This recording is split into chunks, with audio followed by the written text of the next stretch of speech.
pido que busquen en sus Biblias, por favor, el Salmo 46, que es donde vamos a estar exponiendo en esta noche. Como dijo el pastor, es el salmo de donde Martín Lutero se inspiró para escribir su más famoso himno, el que acabamos de cantar: Castillo fuerte es nuestro Dios. Cuánta esperanza, cuánta confianza nos da cantar estas palabras acerca del castillo fuerte que es nuestro Dios. La palabra del Señor nos dice así: Dios es nuestro refugio y fortaleza, nuestro pronto auxilio en las tribulaciones. Por tanto, no temeremos aunque la tierra sufra cambios y aunque los montes se deslicen al fondo de los mares, aunque bramen y se agiten sus aguas, aunque tiemblen los montes con creciente enojo. Hay un río cuyas corrientes alegran la ciudad de Dios, las moradas santas del Altísimo. Dios está en medio de ella, no será sacudida. Dios la ayudará al romper el alba. Bramaron las naciones, se tambalearon los reinos, dio él su voz y la tierra se derritió. El Señor de los ejércitos está con nosotros, nuestro baluarte es el Dios de Jacob. Venid, contemplad las obras del Señor, que ha hecho asolamientos en la tierra, que hace cesar las guerras hasta los confines de la tierra. Quiebre el arco, parte la lanza y quema los carros en el fuego. Estad quietos y sabed que yo soy Dios. Exaltado seré entre las naciones, exaltado seré en la tierra. El Señor de los ejércitos está con nosotros.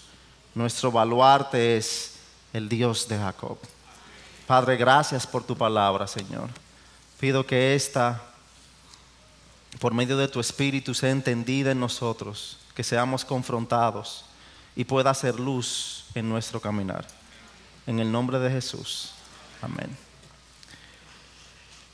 Este salmo de gran importancia para la historia de la iglesia, viéndolo desde la perspectiva de la Reforma Protestante y cómo inspiró a Martín Lutero a escribir ese himno de protesta, Castillo fuerte, no solamente influenció a Martín Lutero a escribir este himno, sino que es inclusive titulado por muchos como el himno de Martín Lutero, el Salmo de Martín Lutero.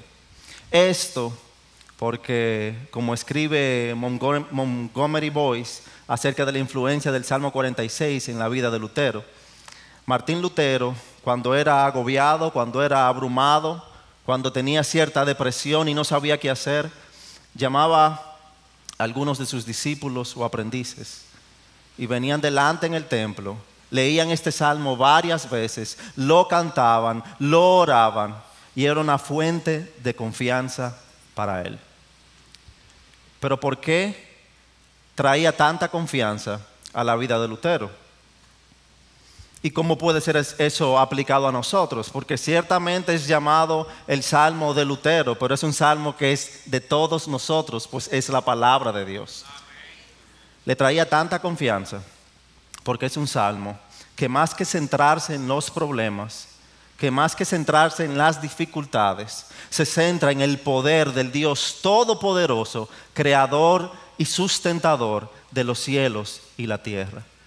Este salmo nos presenta tres características primordiales, únicas, trascendentales de nuestro Creador, que nos ayudarán a crecer en confianza en Él.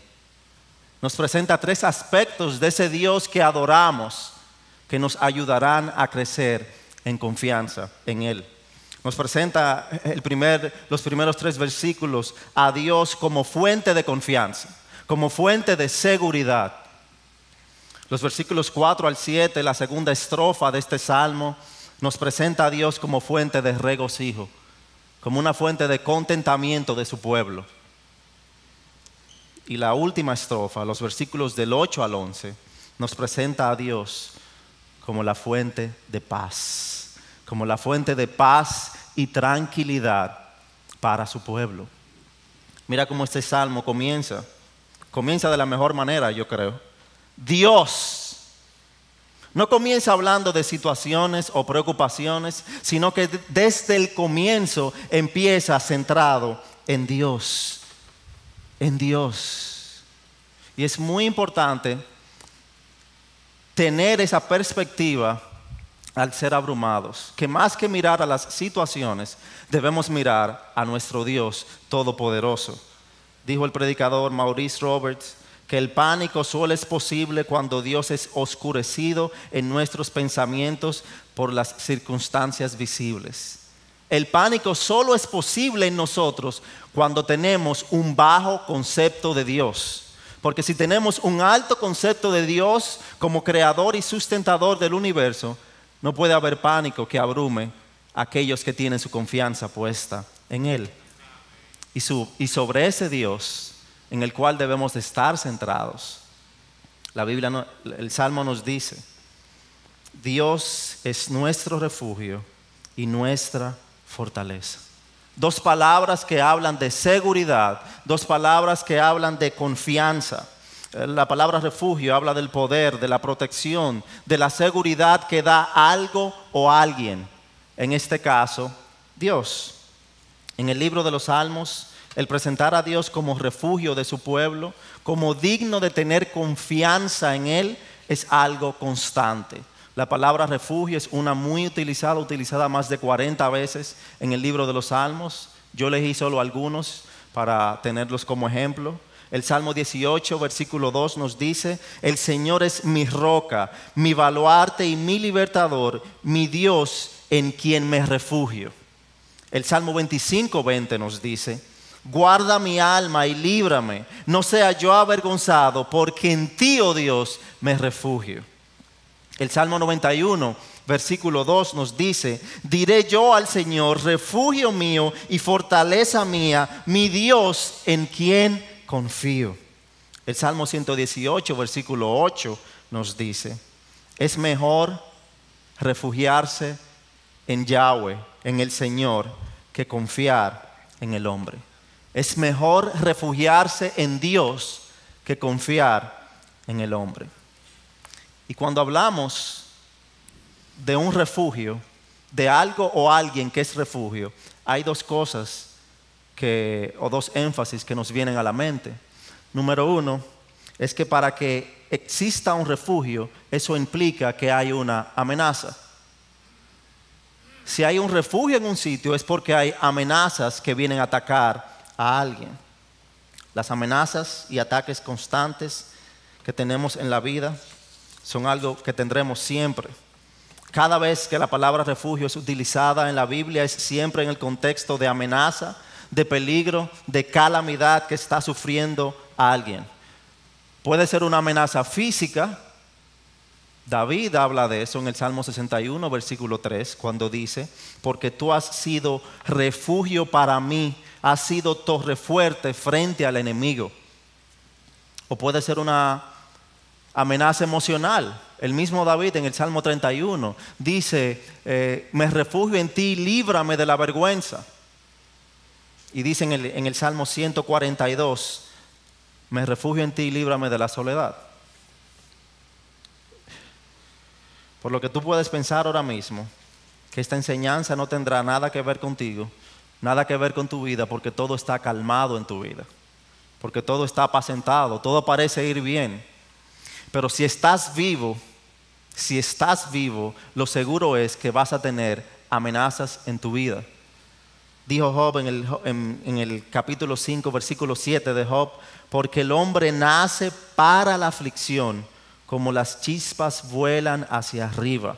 Y el mismo Jesús dijo en Juan 16, en el mundo tendréis aflicciones. En el mundo tendréis aflicciones.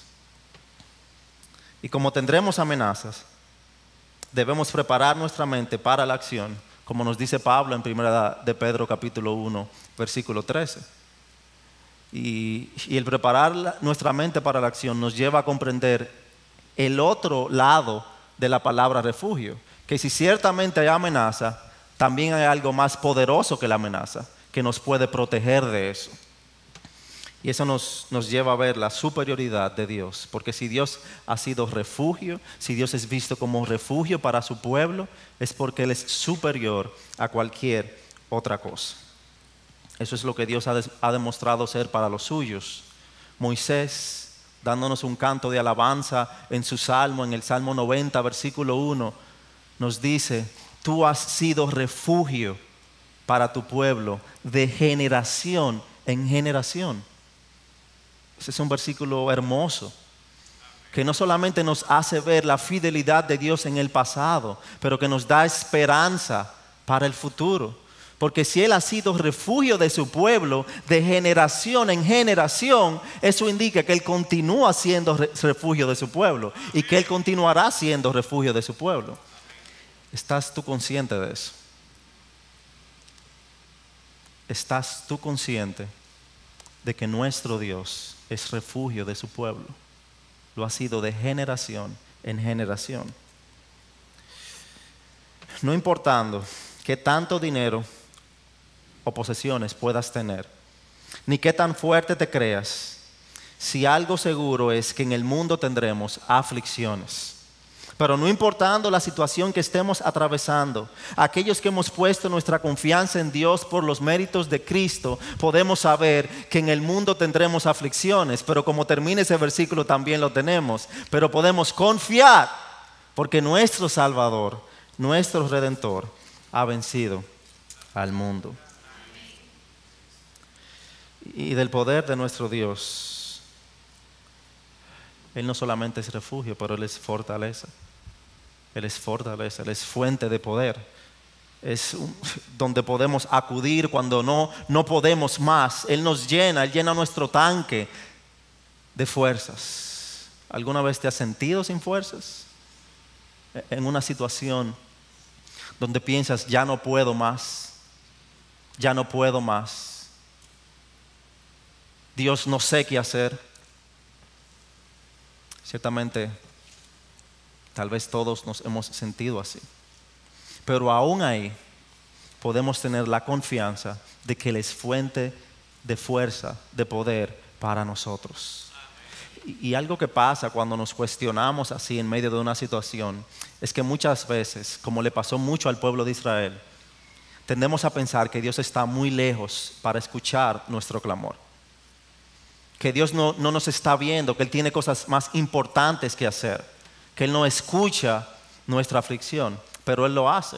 El versículo 1 nos sigue diciendo que Él es nuestro pronto auxilio en las tribulaciones. Él es nuestro pronto auxilio en las tribulaciones. Dios está ahí en el presente viéndonos, protegiéndonos, teniendo cuidado de nosotros. La oscuridad puede parecer abrumadora, mi problema puede parecer como que me está cargando demasiado, pero Él está ahí y Él conoce mi situación. Los indios nativos americanos tenían una tradición para celebrar el pase o la madurez de los jóvenes o de los jovencitos en sus tribus. Y ellos tomaban los jovencitos cuando cumplían la edad de 13 años, que los consideraban maduros, y los llevaban dentro del bosque. A la mitad de la noche le tapaban los ojos y los llevaban adentro del bosque. Y el mandato que les daban era que se tenían que quedar parados hasta el amanecer dentro del bosque. Imagínense el miedo que tenían esos niños. Cualquier rama que se movía, pensaban que era un oso que venía a atacarles. Cualquier sonido que escuchaban, pensaban que era una amenaza que los iba a matar. Sin embargo, cuando el sol empezaba a salir, que podían descubrir la venda de sus ojos, podían ver el sitio hermoso en donde estaban. Y no solamente que no tenían peligro por eso, sino que a pocos metros de distancia estaba su padre con un arco y una flecha, esperando, cuidándoles, para que nada les pasara. Eso pasa con nosotros. Esa era una prueba para ellos ver la madurez del carácter de esos jóvenes o jovencitos. Y de la misma manera el Señor permite que vengan situaciones a nosotros para que podamos crecer en nuestra confianza, en nuestro carácter en Él, en nuestra dependencia en el Señor. Porque ciertamente todos podemos decir que confiamos en el Señor mientras estamos en paz, pero la guerra es que nos prueba. La guerra es que hace ver si realmente nuestra confianza está cimentada en el Rey de Reyes y Señor de Señores. Pero a pesar de lo mala o lo pesada que se vea la situación, el Señor está ahí, así como ese padre con un arco y una flecha, no dejando que nada nos pase. Todo lo que nos pasa está sujeto a su control, porque Él es nuestro pronto auxilio. ¿Y cuál es la confianza que esto debe traer en aquellos que creen en Dios? Nos sigue diciendo el versículo 2. Por tanto, ya que Dios es nuestro refugio, nuestra fortaleza, ya que Él es pronto auxilio en la tribulación, no temeremos, aunque la tierra sufra cambios y aunque los montes se deslicen al fondo de los mares, aunque bramen y se agiten sus aguas, aunque tiemblen los montes con creciente enojo. Poéticamente, el autor de este salmo está presentando una de las situaciones más tenebrosas que puede ocurrir en la naturaleza. Es una serie de cataclismos en el que la naturaleza se vuelve en contra de todo. Y un desastre de la naturaleza como este nos recuerda lo sorpresivo de los ataques que podemos tener en la vida y la fuerza incontrolable y superior a nosotros que traen. Nosotros que vivimos en una isla donde hay tantos huracanes y tantas tormentas, sabemos lo poderosas que pueden ser y lo necio que sería cuando hay una tormenta salir al mar abierto diciendo yo puedo solo, yo puedo con esta tormenta. ¿Cuántas personas no mueren anualmente en nuestro país por su necedad, por no prepararse? De la misma manera, las tormentas de la vida, como presentadas aquí, sin un refugio seguro, es vivir en necedad. ¿Cierto? Es vivir en necedad. Pero aquellos que tienen un refugio seguro pueden estar confiados y no temer, no importa lo que pase. Si Dios es tu refugio, si tienes puesta tu confianza en Dios, no debes temer. El confiar en Dios, el llevar a nuestra mente el concepto alto del poderío de nuestro Dios, trae una confianza única e inigualable de que no importando la situación, nuestro Dios es mayor, nuestro Dios es superior y Él está en control. Eso me recuerda la frase del autor puritano Richard Walker, que dijo: la tierra puede temblar, los pilares del mundo se pueden caer debajo de nosotros, el sol puede perder su luz, la luna su belleza, las estrellas su gloria, pero en relación con el hombre que confía en Dios, ¿qué hay en el mundo que pueda cambiar su corazón? ¿Qué hay en el mundo que pueda derrocar su fe? ¿Qué hay en el mundo que pueda alterar su afecto hacia Dios? Nada, porque su confianza está puesta en el Rey de Reyes y Señor de Señores. Déjame hacerte una pregunta en esta noche. ¿Dónde está puesta tu confianza? ¿Sobre qué estás parado? ¿Sobre tus cuentas bancarias? De nada te van a servir. Puedes disfrutar por unos años, pero la vida se acaba. Y hay situaciones en la vida que por más millones que tengas en el banco, el dinero no podrá arreglarlas. Pregúntale a Steve Jobs. Estás parado en tus títulos o en tu fuerza física, te vas a debilitar.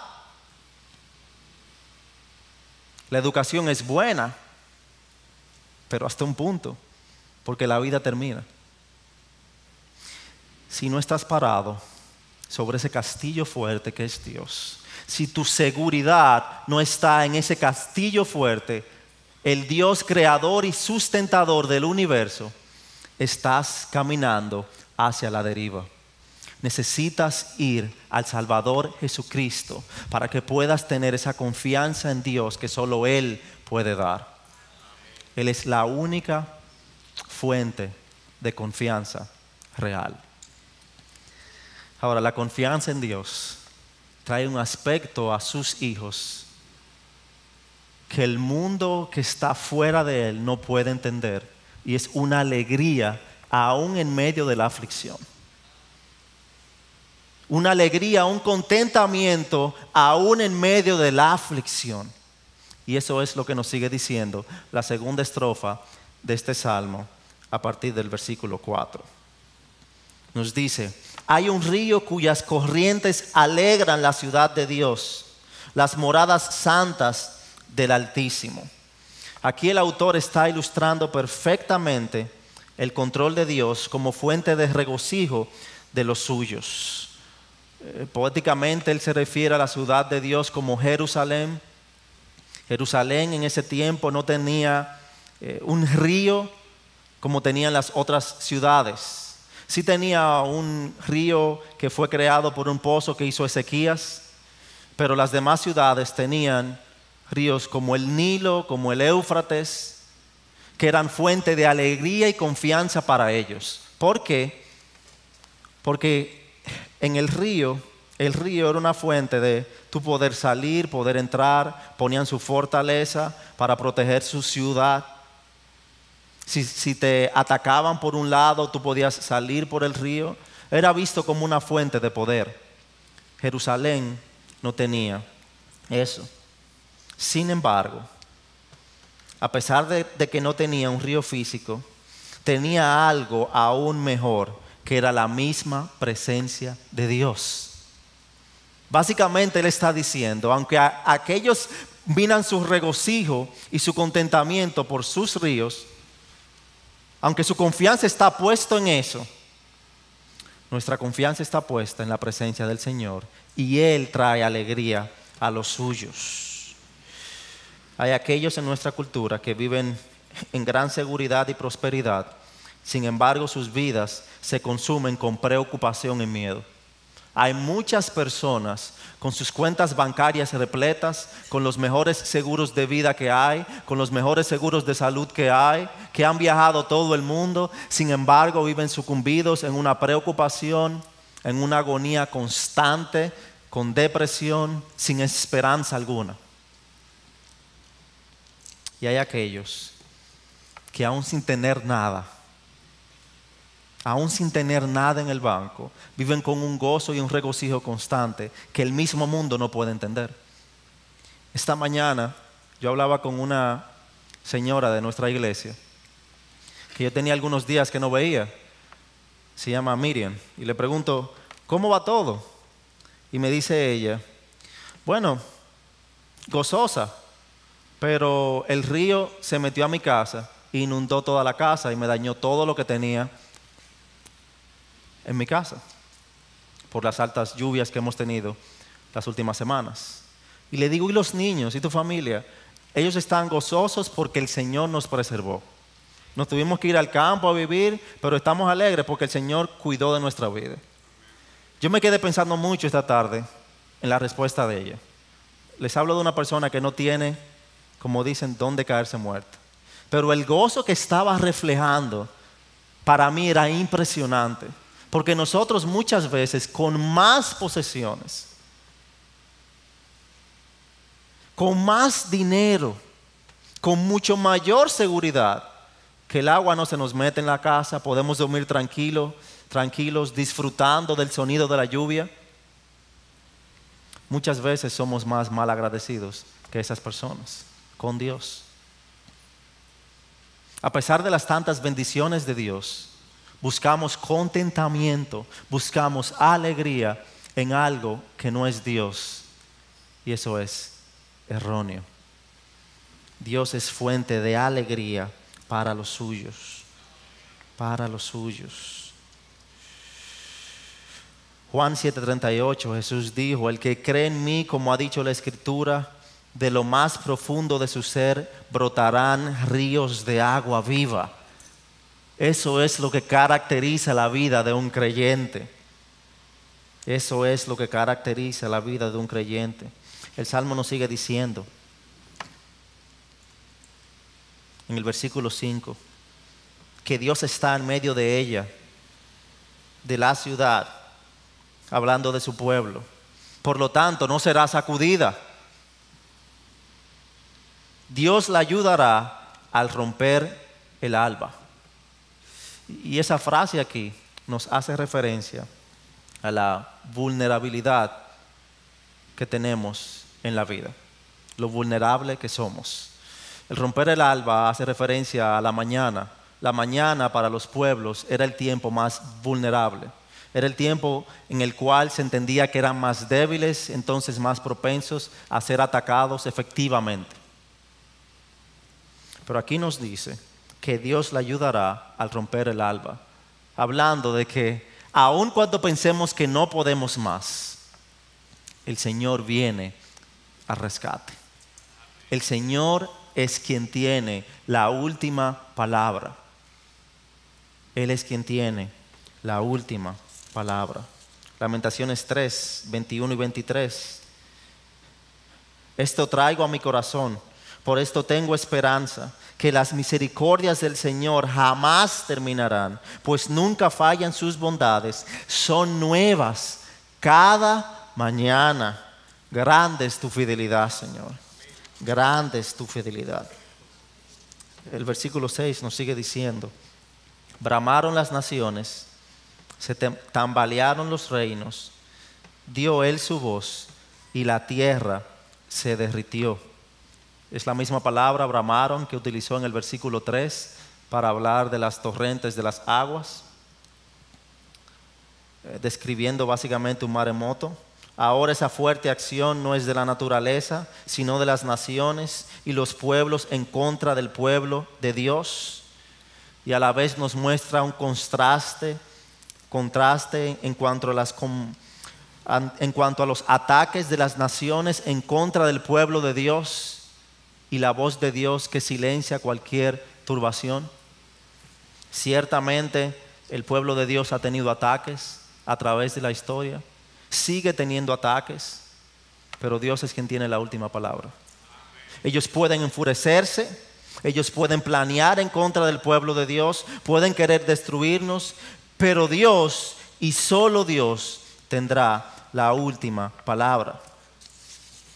Me recuerda ese versículo en 2 de Reyes 19, cuando Asiria quiere invadir a Israel y Ezequías, que se ve amedrentado, que sabe que su ejército es mucho menor, está escuchando los ataques y las burlas de Sennacherib, el rey asirio, y le ora a Dios pidiéndole protección. Dios, ayúdanos, ayuda a tu pueblo. Y nos dice 2 de Reyes 19:35 que aconteció que aquella misma noche salió el ángel del Señor e hirió a 185,000 en el campamento de los asirios. Ellos pensaban que se iban a salir con las suyas. Ellos pensaban que cuando viniera la mañana ya iban a tener posesión de Israel. Pero el Señor dijo: no, yo soy quien tengo el control. Yo soy quien tengo la última palabra. El Señor de los ejércitos, versículo 7, está con nosotros. Nuestro baluarte es el Dios de Jacob. El Señor de los ejércitos está con nosotros, está con su pueblo. Él es nuestro baluarte, Él es nuestro castillo fuerte. Y esa palabra me recuerda una historia de Abraham Lincoln, donde justo antes de ir a una batalla, uno de sus comandantes le pide, como era algo usual en ellos, que oren. Y el comandante le dice: presidente, por favor ore para que Dios esté de nuestro lado. A lo que Abraham Lincoln le respondió: No voy a orar para que Dios esté de nuestro lado, sino que nosotros estemos del lado de Él. Realmente aquí dice que el Señor de los ejércitos está con nosotros, pero es con su pueblo. ¿Estás tú dentro del pueblo de Dios? ¿Estás tú dentro del pueblo de Dios? Todos tenemos la oportunidad a través de Jesucristo de pertenecer al pueblo de Dios. ¿Estás tú solo o estás con el Señor de los ejércitos, quien está con nosotros, quien es el baluarte, quien es el Dios de Jacob? El Dios de Jacob. A veces pensamos, bueno, es que yo no soy digno de estar con Él, yo he hecho tantas cosas malas, yo no lo merezco. Pero cuando veo aquí la referencia que hace a Dios como el Dios de Jacob, dentro de los patriarcas, Jacob no era el más prestigiado, que digamos.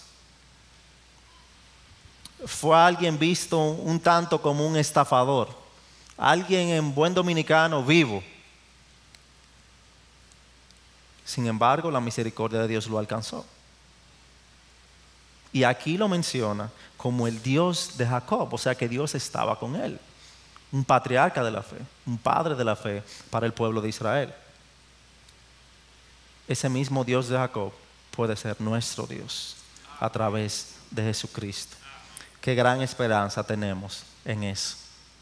Y Dios es fuente de seguridad, es fuente de confianza, Dios es fuente de regocijo, pero también Dios es fuente de paz. Dios es fuente de paz. Versículo 8 nos dice: venid, contemplad las obras del Señor, que ha hecho asolamiento en la tierra.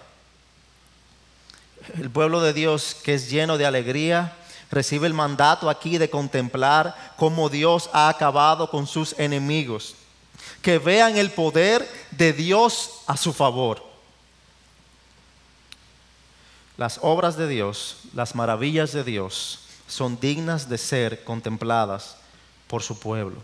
Constantemente el Señor exhorta, manda a su pueblo a contemplar sus obras, pues sus obras revelan quién Él es. Sus obras revelan lo que Él puede hacer. Por lo tanto, son fuente de paz para quienes confían en Él. Isaías 40, versículo 26. El Señor hace un llamado a contemplar sus hechos, sus obras poderosas. Alzad a lo alto vuestros ojos y ved quién ha creado estos astros. El que hace salir en orden a su ejército y a todos llama por su nombre. Por la grandeza de su fuerza y la fortaleza de su poder, no falta ni uno. El Salmo 145, versículo 4 al 6 nos manda no solamente a contemplar las maravillas y las obras del Señor, pero también a enseñarlas. En el Salmo 145, versículo 4 se nos dice que una generación alabará tus obras a otra generación y anunciará tus hechos poderosos. En el glorioso esplendor de tu majestad y en tus maravillosas obras meditaré. Los hombres hablarán del poder de tus hechos portentosos y yo contaré tu grandeza. Tenemos un llamado a contemplar las obras del Señor, a contemplar los maravillosos hechos del Señor. Si tenemos ojos, es para glorificar a Dios. Y una de las mejores maneras que podemos glorificarlo es contemplando sus maravillas. Esto nos hará mantener a Dios en alto y por lo tanto no temerle al futuro. Como dijo Winston Churchill, si el futuro es incierto, el pasado debe darnos esperanza. Yo no sé si él dijo eso pensando en la Biblia, pero es una oración que es muy correcta. Si el futuro me es incierto, el pasado debe darme esperanza. Si no sé qué va a pasar en el futuro y eso me desconcerta, yo debo de pensar en cómo Dios ha obrado en el pasado y saber que así como Él ha tenido control en el pasado, lo tendrá en el presente y lo tendrá en el futuro. una gran esperanza, una gran fuente de paz. Usualmente no solemos pasar lo suficientemente contemplando las maravillas del Señor, porque contemplamos mucho lo que está pasando a nuestro alrededor. Recuerda, mira a Dios, mira a Dios. No mires el problema, mira a Dios. Mira lo que nos sigue diciendo el Salmo en el versículo 9 acerca de Dios, acerca de por qué contemplar a Dios. Él es quien hace las guerras, hace cesar las guerras hasta los confines de la tierra. Quiebra el arco, parte la lanza y quema los carros en el fuego. Él llena de silencio, Dios llena de silencio el bullicio de las guerras. Y algo que me resalta aquí es que mira que cuando nos dice que Él hace cesar las guerras hasta los confines de la tierra, la manera en que lo hace no es peleando contra sus enemigos. Él le quita la fuente de confianza a sus enemigos para que puedan ver su majestad. Yo creo que eso es misericordia de Dios. Yo creo que eso es misericordia de Dios. Dice aquí que Él quiebra el arco, parte la lanza y quema los carros en el fuego. O sea que básicamente está diciendo, el arco, la lanza, los carros eran la fuente de confianza de un ejército. Como la fuente de confianza de un ejército hoy son sus armas. Miren cómo Corea del Norte y Estados Unidos presumen mucho acerca de sus armas nucleares. Eso es para que le tengan miedo, para que nadie se atreva a meterse con ellos y para que se formen en alianza con ellos. Esa es su fuente de confianza. Aquí lo que está diciendo el autor es que Dios hace cesar las guerras, quebrando el arco, parte de la lanza y los carros de fuego, quitando su confianza, para después decirles, ¿y ahora qué? Yo soy mayor, yo soy superior que cualquier armamento de guerra. Y eso nos hace ver de nuevo el poder de nuestro Dios y nos debe traer paz. Porque aunque algunos puedan tener hasta armas nucleares, nosotros tenemos al Dios de Jacob. Nuestro baluarte, nuestro castillo fuerte es el Dios de Jacob. Y por eso el salmista sigue diciendo en el versículo 10, estad quietos y sabed que yo soy Dios. Exaltado seré entre las naciones, exaltado seré en la tierra. Podemos tener paz porque Él es Dios y Él va a ser exaltado en toda la tierra. Qué gran fuente de paz, qué gran fuente de esperanza para sus hijos. William Carey, quien es considerado el padre de las misiones modernas, quien pasó más de 40 años en la India haciendo trabajo misionero, en parte de su trabajo fue traducir varias porciones de la Biblia en más de 200 lenguas de la India, 200 lenguajes. Y cuando tenía como 20 años haciendo esa labor, un fuego arrasó con su casa de imprenta y con su almacén, consumiendo casi a totalidad todo su trabajo.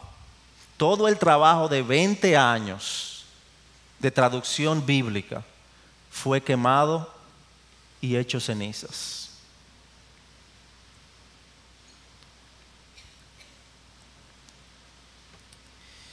Y una tarde, pensando en esto, le escribió lo siguiente a uno de sus mejores amigos, Andrew Murray, en Inglaterra.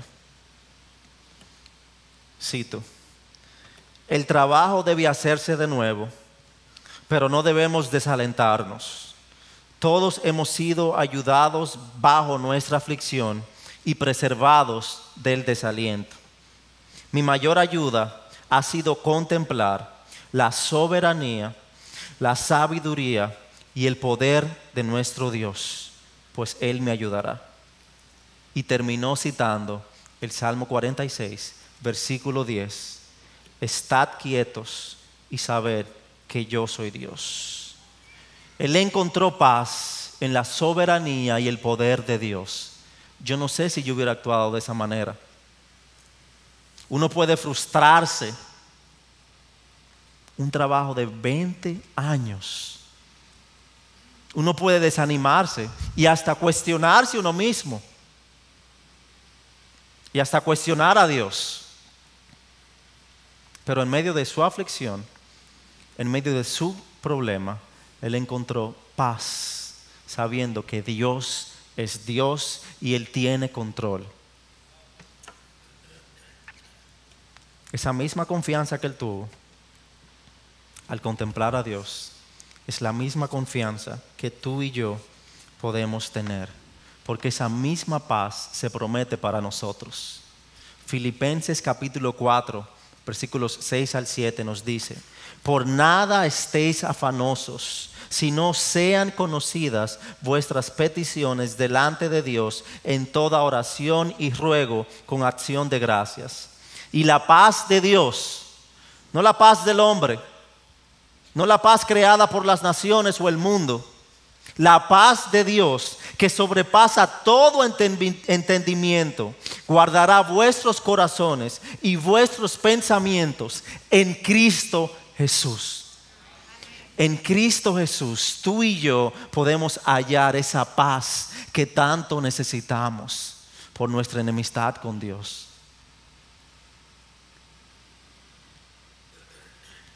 La paz no viene por la ausencia de problemas. La paz no viene por la ausencia de problemas. La paz viene por la presencia de Dios. Esa es la única paz real que podemos tener.